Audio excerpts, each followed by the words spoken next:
Venice, city on the water. A place of beauty and romance that attracts millions of visitors every year. Just a few steps from the well-trodden tourist routes, there's a very different Venice, one populated by fascinating creatures.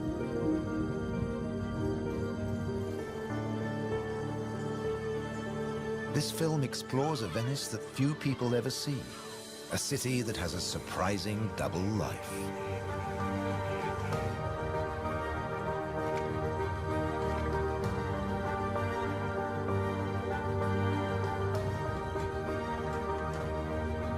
There are secret places and wild creatures in this watery world that most outsiders never discover. In the skies above, on the beaches, and in the canals are the true Venetians that live in every hidden corner of the city and the lagoon. Wild Venice is their home.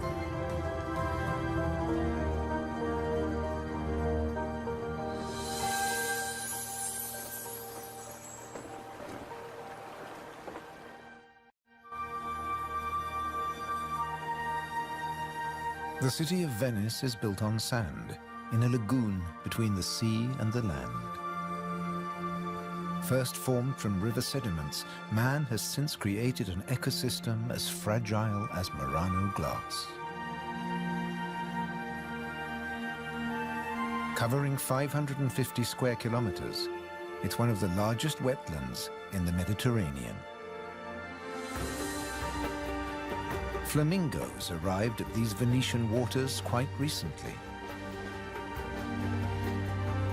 They crisscross the Mediterranean from North Africa to France's Camargue, to Sardinia, Tuscany, and now Venice.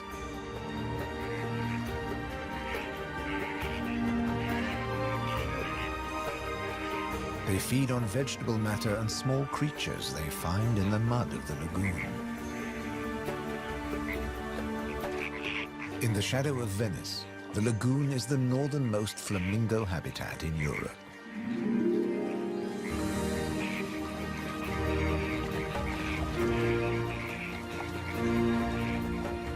They're here now, but in a few weeks, many will move off again to find richer pickings.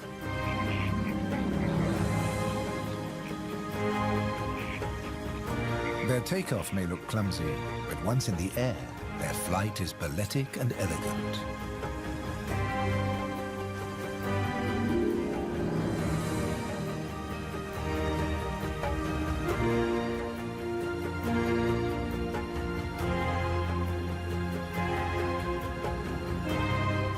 And before too long, they'll return to the safety of this lagoon, tucked between the sea, the city, and the Alps. The distant peaks helped form the lagoon. The mountain streams washed their rocky sediment towards the sea to make this habitat.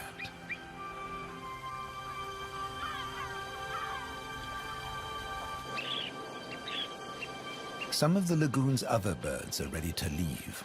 Dunlin, small waders, fed well in the rich mud. They rest on the wooden piles that support the whole of Venice.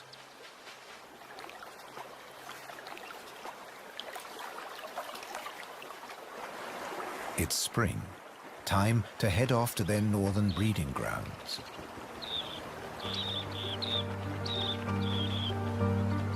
But the cormorants won't be lonely this summer. As the Dunlin fly away, other birds are flocking in. A bird's eye view reveals the full beauty of the lagoon. A labyrinth of uninhabited islands, intertwined canals, and swampy sandbanks.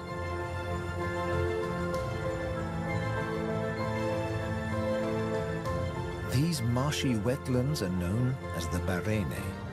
To survive here, plants need to like salt water and flooding.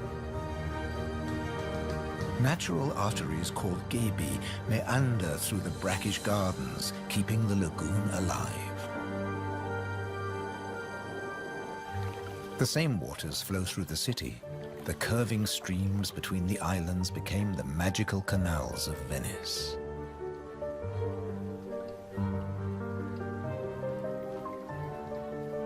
This is the city of bridges.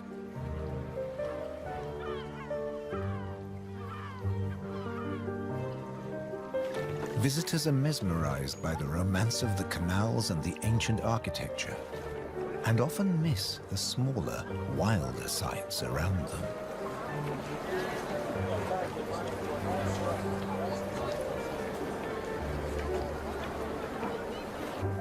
These mussels are true Venetian natives. And now, in spring, they're breeding. The males spawn into the water, and each female produces up to 10 million eggs. Most of the larvae are eaten by other inhabitants of the canals, but up to 10,000 young shellfish will survive.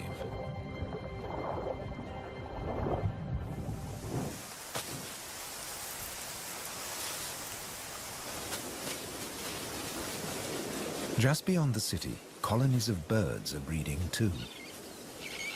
But a hazard of urban nesting is constant disturbance.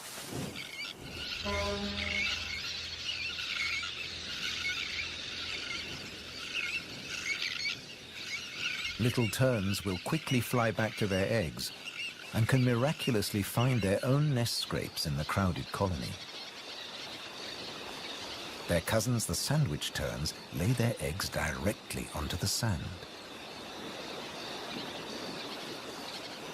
If the terns are disturbed, they have little time for incubating their eggs. The sand won't keep them warm for long.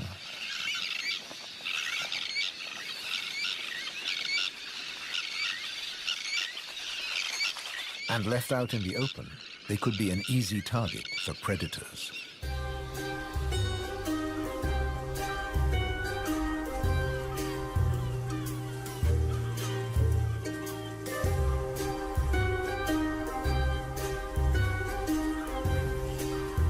Foxes are the biggest predators hereabouts. But from the air, he's easy to spot. The birds make it known he's not welcome anywhere near their nests.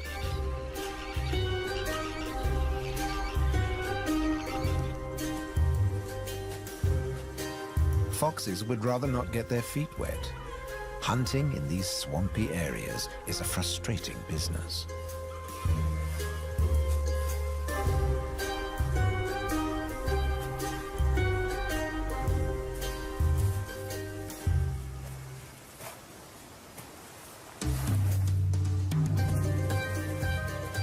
The grand leap disturbed another nesting bird. Now it's a question of following the scent.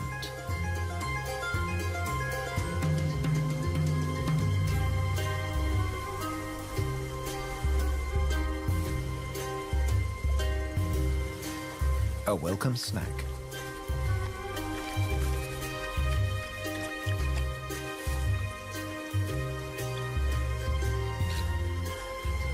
Just beyond the sand dunes is the busy colony.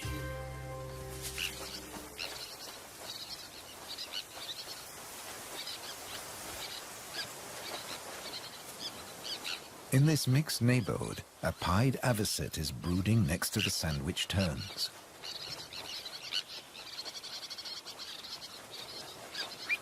With nests so closely packed, there can be conflicting territorial claims with the common terns.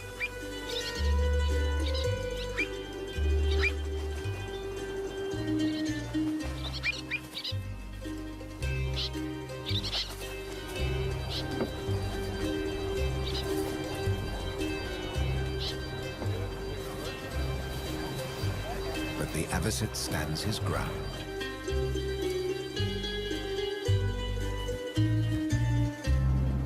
The Grand Canal is the main waterway of Venice, dividing the city in two.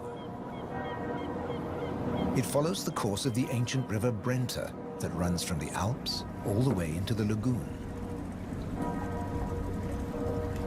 It offers a journey through architectural history, starting in the 13th century.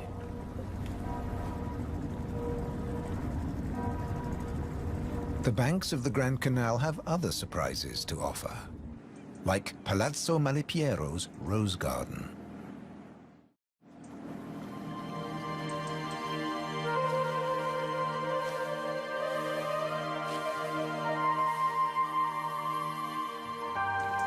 Nestled between the buildings is a hidden paradise.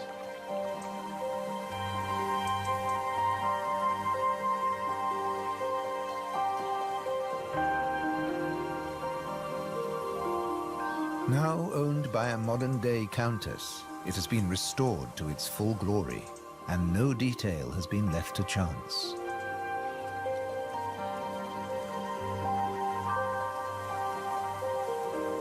With the luxury of space in a city whose every square centimeter is exploited for maximum profit, it's also a sanctuary for many small animals.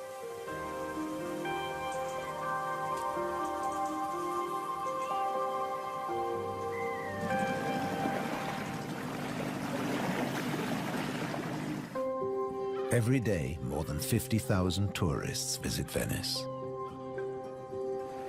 When the sun begins to set, the city's waterways empty. Venice belongs to the wild Venetians.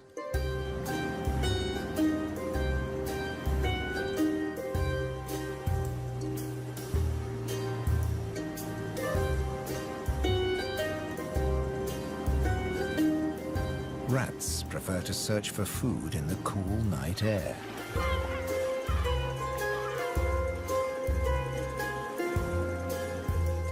But they're not alone.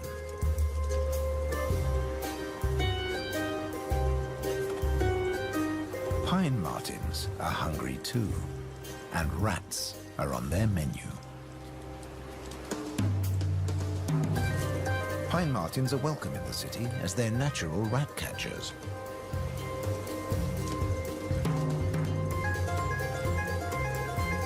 Agile with a keen sense of smell, they can find and follow any rat.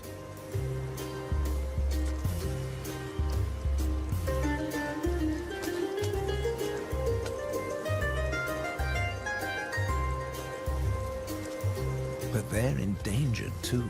Since the rat population boomed, ironically, many martins have been killed by rat poison. The rat won the day, and the pine martin has to settle for dessert.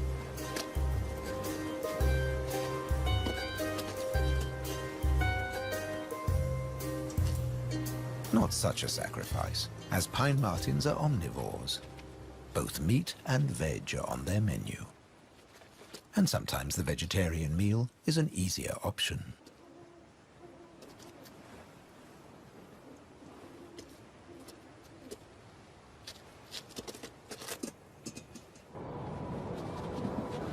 As the rat prepares to sleep, the city of Venice is beginning to wake up.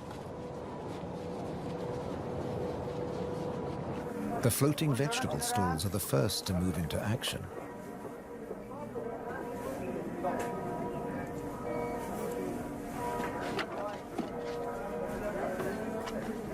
Soon these silent waterways will become busy highways again. In the 18th century, over 8,000 gondolas navigated the Venice canals. Now there are only about 400 left. Life in Venice may be moving with the times. But one thing never changes. It dictates the daily rhythms of the city and the lagoon. Twice a day, the tide rises and falls as seawater washes in and out of the lagoon.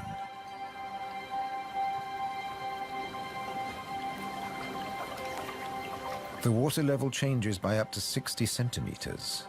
Smooth lakes disappear into swampy wetlands, only to return hours later.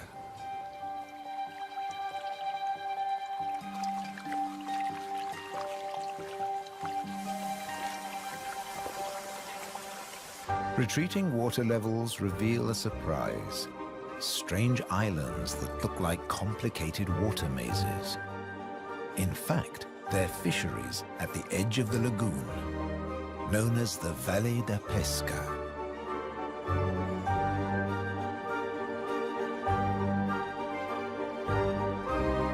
They've been worked by the same families for generations, using a simple but ingenious method.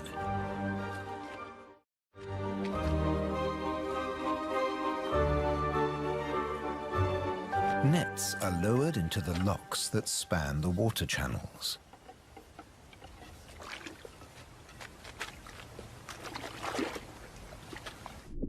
In the springtime, the locks bar the way to the young fish that stream into the lagoon to feed. The fishermen raise the nets and catch the small swarming fish in their thousands.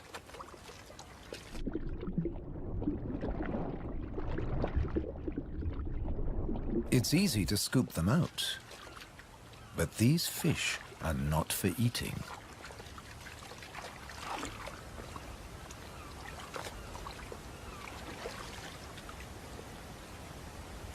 The fishermen place them on the other side of the bars and so trap them in the channels. Here, the spring fish are held under perfect conditions until they grow big enough to harvest.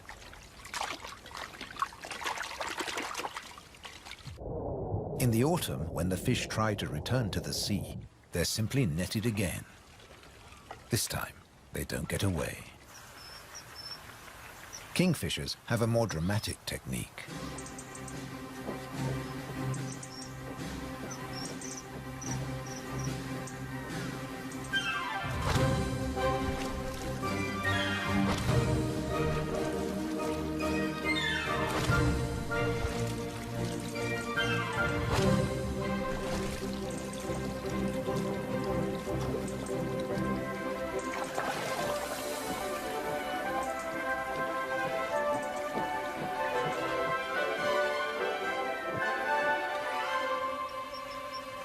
They catch up to 20 fish a day, but need even more if they have nests with hungry growing chicks.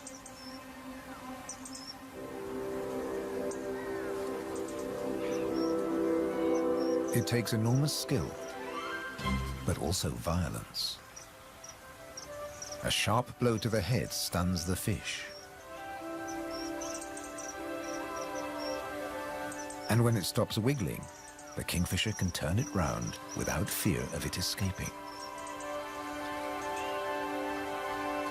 The scales and fins of the fish need to be in line.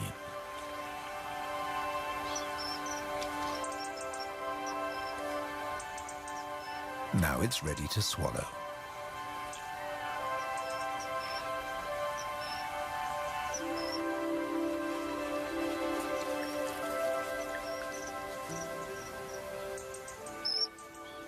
These shallow, brackish waters at the edge of the lagoon are perfect hunting grounds for a kingfisher.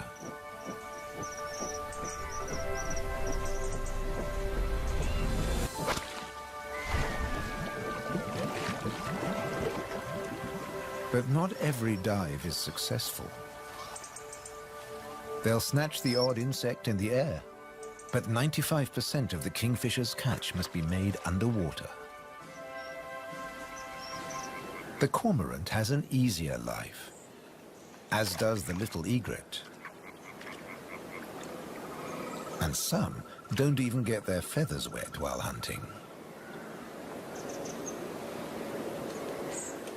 There are plenty of fish in the lagoon, but they're not only found in the wetlands.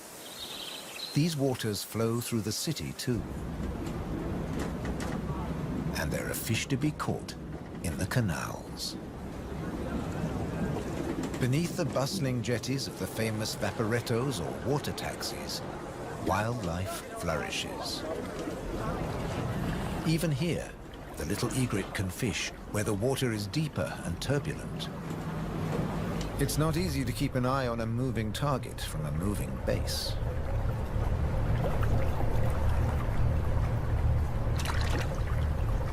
But persistence and patience pay off.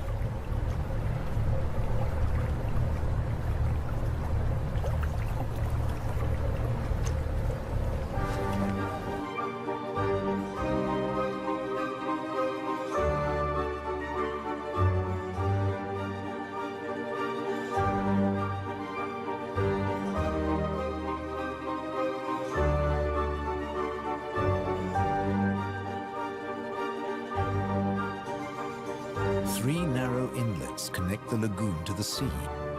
They're known as bocche, the Italian word for mouth. In spring, the fish travel into the lagoon because it's shallow, warm, and full of food. And in the autumn, they travel back out to the Adriatic Sea. The lagoon's fishermen understand the rhythms of the sea. But there was one phenomenon that remained a mystery for many years. When they cast their nets into the rich fishing grounds, they were torn to shreds. The fishermen believed that water spirits were grabbing their nets and named the area the Tenue, or Hold Fast. The Hold Fast was in fact a jagged reef, an unexpected and magical aquatic paradise. These unique natural rock formations are similar to coral reefs.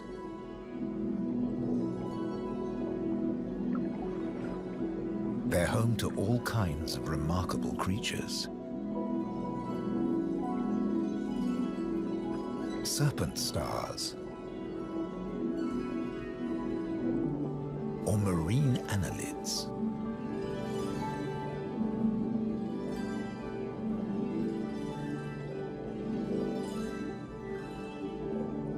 This precious area is now protected. Fishing is forbidden, diving strictly regulated.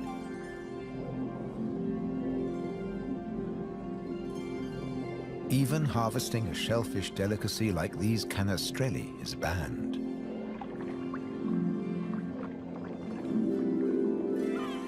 The city of Venice is lucky to have rich fishing grounds on its doorstep. The catch is seasonal, and in spring, the fish are small.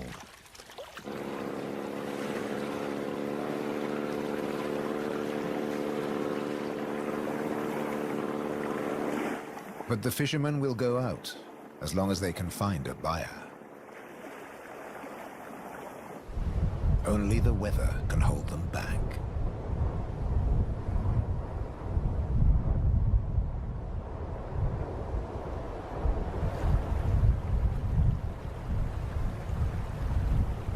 City and wetlands are both at the mercy of the elements.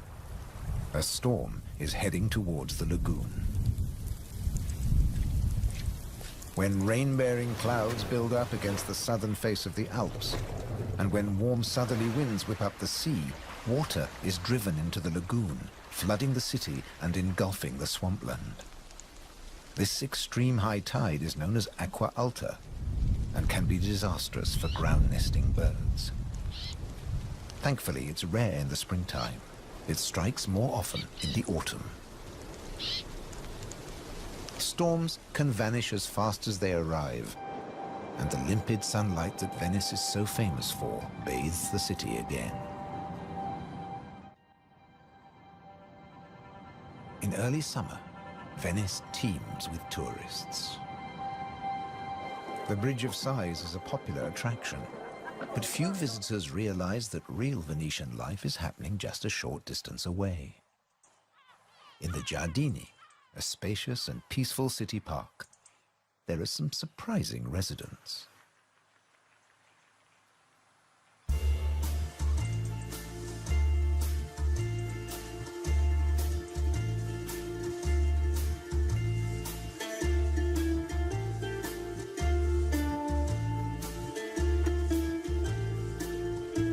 This prehistoric-looking creature is an amorous green toad looking for a mate.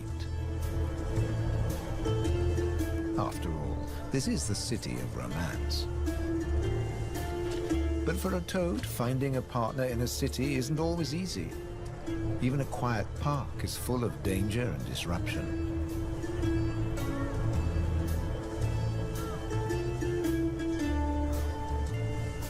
On the plus side, few of the park's visitors notice the presence of the toad, as it blends in so well with its surroundings.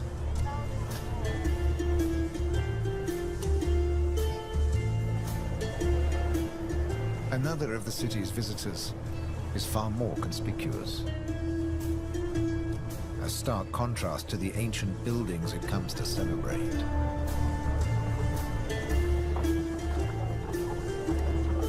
and a danger to the fragile city.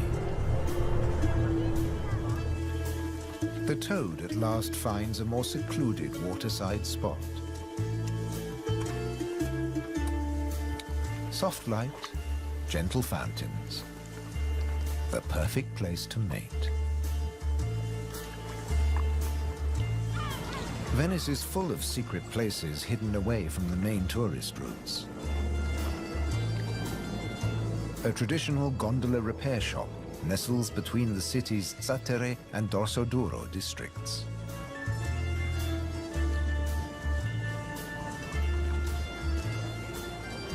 Craftsmen repair the boats in the peace of the backwaters. The tranquility also attracts some exotic-looking animals.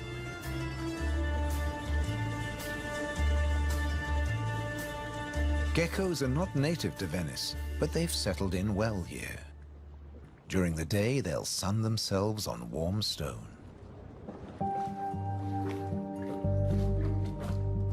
They're waiting for nightfall, when the insects they eat will emerge. And in the golden light, birds that hunt geckos settle in for the night. Terns fly back to the safety of the colony, and others enjoy a final bath. Evening always brings a measure of peace to the city.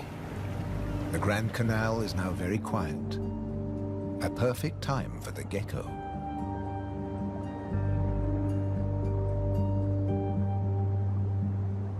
Geckos have evolved specially adapted feet that make them excellent climbers. Their toes are covered in millions of tiny branched flaps with incredible adhesive power, so they can grip and climb the smoothest surfaces, even glass. The city is empty now. The Grand Canal is deserted.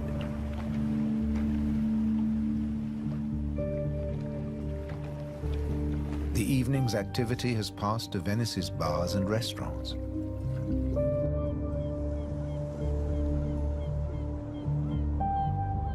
By the time the tourists are safely tucked up in their beds, the city is like a ghost town. Almost. A rat has ventured out to make the most of any scraps left behind. He must take care not to become a meal himself. Owls on the prowl. One little owl is distracted by bright lights. There's nothing here but fruit. No good for the owl.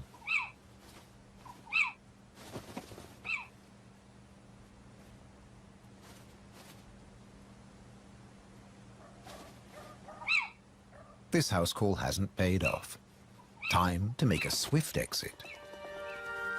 The lucky rat will make it home tonight.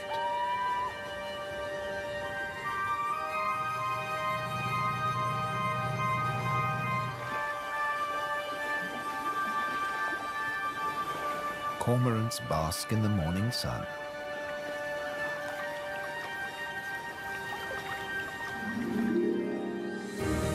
The terns start fishing early. The colony is now a hive of activity.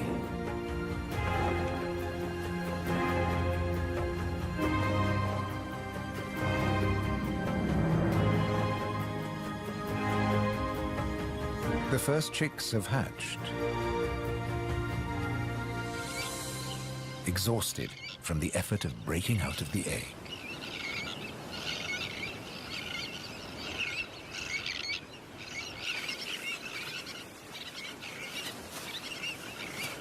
Around them, the colony has turned into a busy Italian restaurant as the adults noisily deliver their food.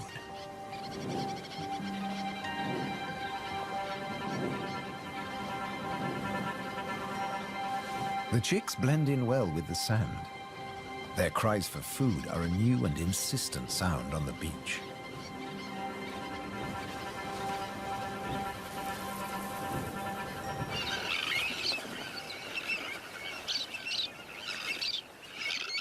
Their calls are echoed by the adults who do nothing else but feed these demanding youngsters.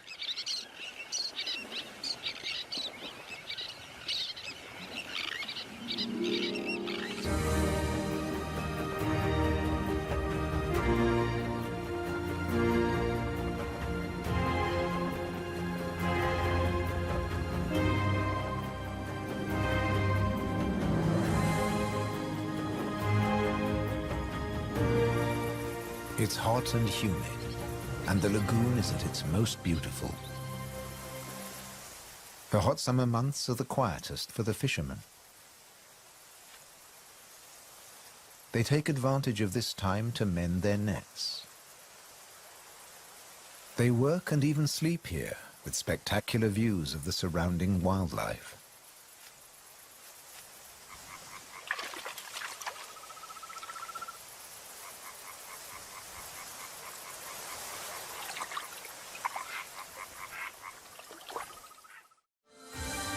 About 8% of the lagoon's surface consists of islands. 20,000 people once lived on Torcello. Now only the cathedral tower remains. Burano is known for its colorful buildings. San Francesco del Deserto is home to a Franciscan monastery. The island of Madonna del Monte is being swallowed by the lagoon, but the ruins of its monastery still stand proud.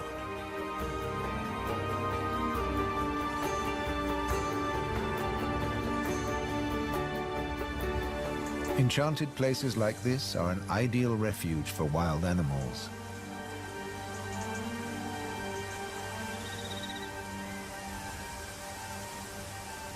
And the island's ancient monastery has some new inhabitants. The ruins are the perfect place for kestrels to nest.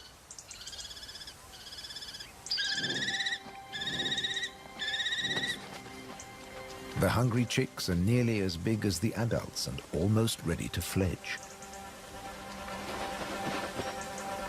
Feeding this brood is a full-time job for both parents.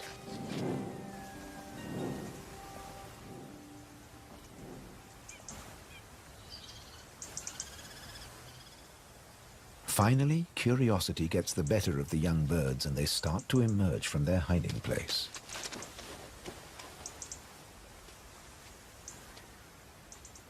The first nervous explorer is soon followed by a sibling. They wait cautiously on a ledge, while one of the adults watches from afar.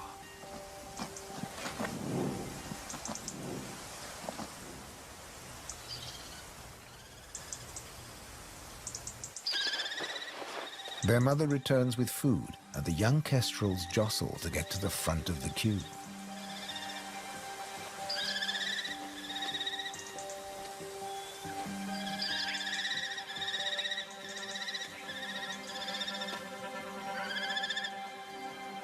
The keenest and the loudest chick is fed first.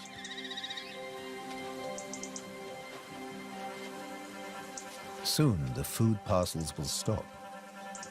It's almost time for the young to leave the nest and fend for themselves.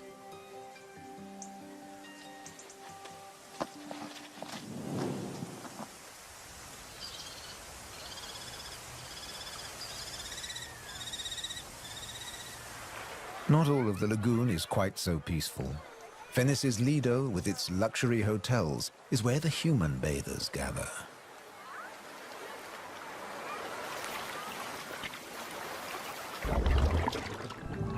But even here, you can find wild beauty and tranquility.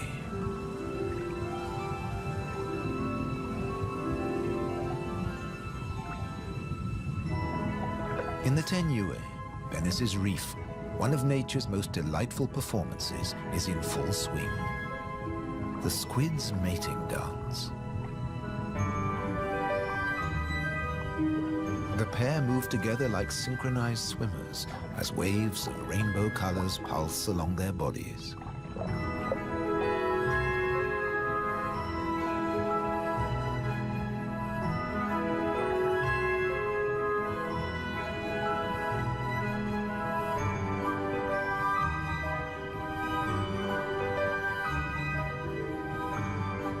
It's like an underwater version of the Venice Carnival, complete with face masks and disguises.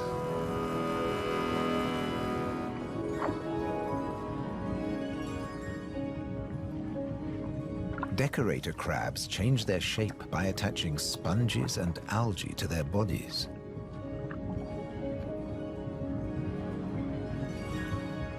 These bizarre disguises are excellent camouflage.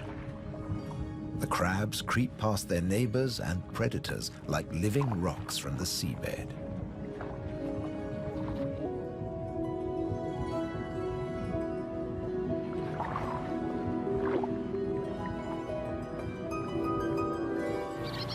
The tern colony just beyond the city is flourishing.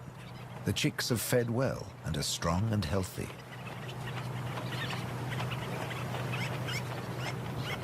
The young birds are gathered in a creche, with 1 or 2 adults looking after them all.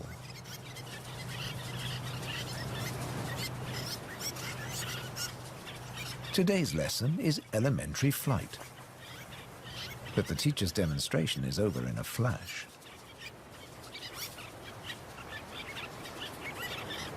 The young birds flap their wings to exercise their growing flight muscles, but they're not ready to take to the air yet.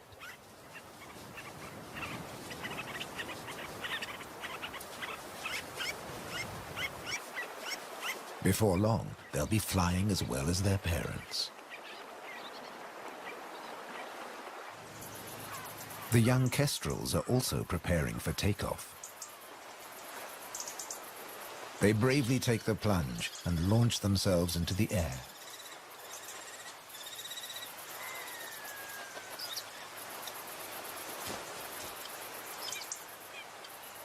Dropping from a height makes their first flights easier.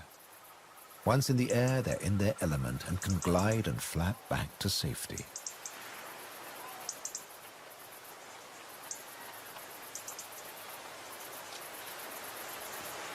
These first flights mark the end of their parental care. Now they have to find their own territory.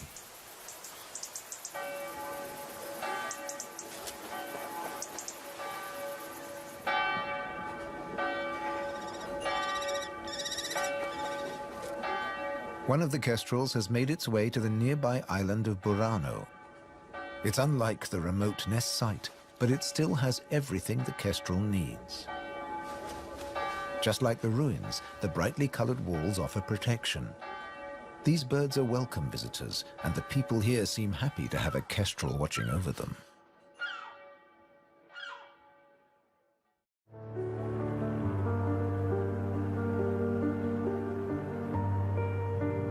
Autumn has arrived, and the wetlands once again change color.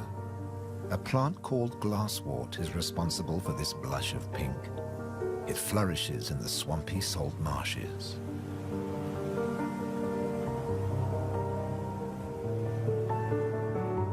The first autumn mists mark the end of summer. The bright, humid days give way to cooler, grayer hues.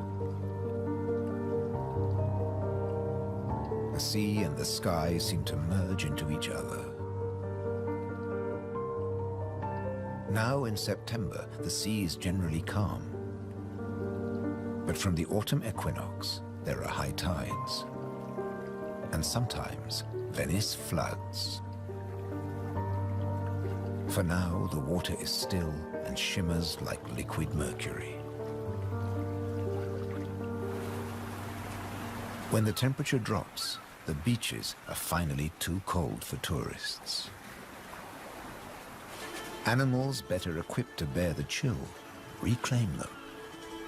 A hungry fox sniffs along the shore looking for food.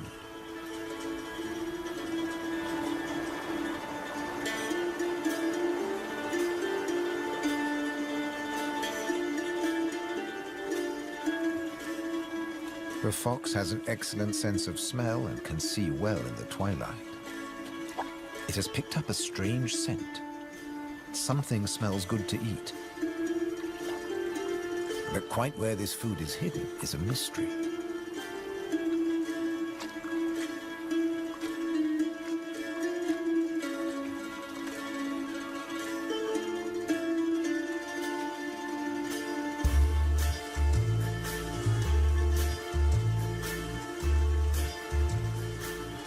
Crabs have been crossing the beach, leaving behind a number of trails, and the fox is very confused.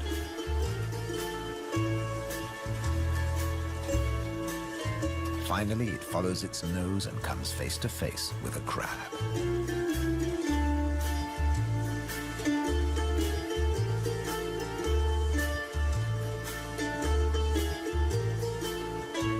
It's an unequal battle, but the crab has the advantage of armor and weapons.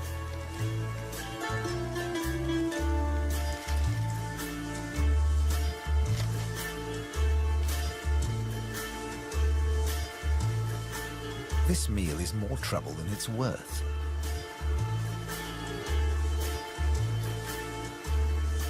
There must be easier pickings. The crab, dazed but victorious, moves off to a more secluded place.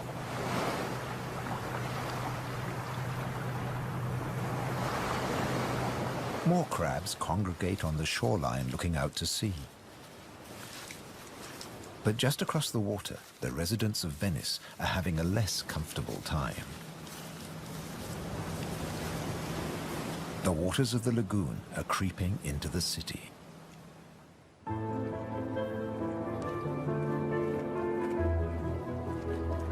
The autumn tides are getting higher, and water is seeping up through every available crack in the stones. The threat of acqua alta, the extreme high tide, is increasing every day.